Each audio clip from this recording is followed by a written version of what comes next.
केंद्रीय मंत्री नितीन गडकरी यांनी महाराष्ट्राच्या राजकारणामध्ये ब्राह्मण समाजाला फारसं महत्त्व नसल्याची खंत व्यक्त केलेली आहे। महाराष्ट्रात आमच्या जातीला फारसं महत्त्व नाही, पण उत्तर भारतामध्ये आमचं फार चालतं असं गडकरींनी म्हटलंय।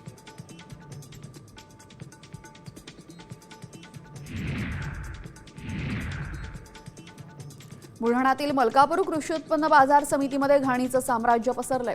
सर्वत्र चिखल आणि साचलेल्या पाण्यामुळे भाजी विक्रेते आणि नागरिक त्रस्त झालेत।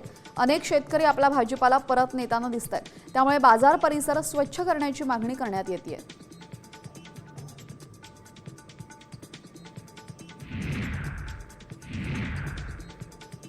वर्ध्यातल्या आर्वीमध्ये विषबाधेने 50हून अधिक पोपटांचा मृत्यू झालाय, तर 8 पोपट गंभीर जखमी झालेत। लिंबाच्या झाडाखाली मृत अवस्थेत आढळलेत। शेतातील कीटकनाशक फवारणी केलेलं खाद्य पोपटांनी खाल्लेलं।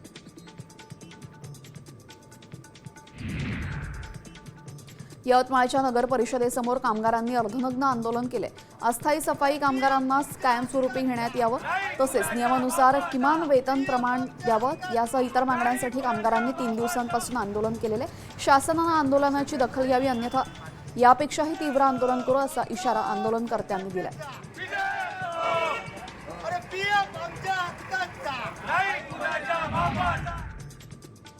भंडारात अल्पवयीन मुलीसोबत मैत्री आणि नंतर भेटायला बोलवून नराधमानं अत्याचार केला।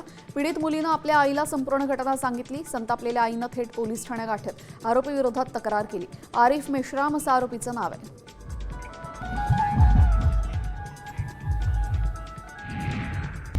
आता isakal.com आहे देशातील नंबर 1 ची मराठी न्यूज वेबसाईट। प्रत्येक अपडेटसाठी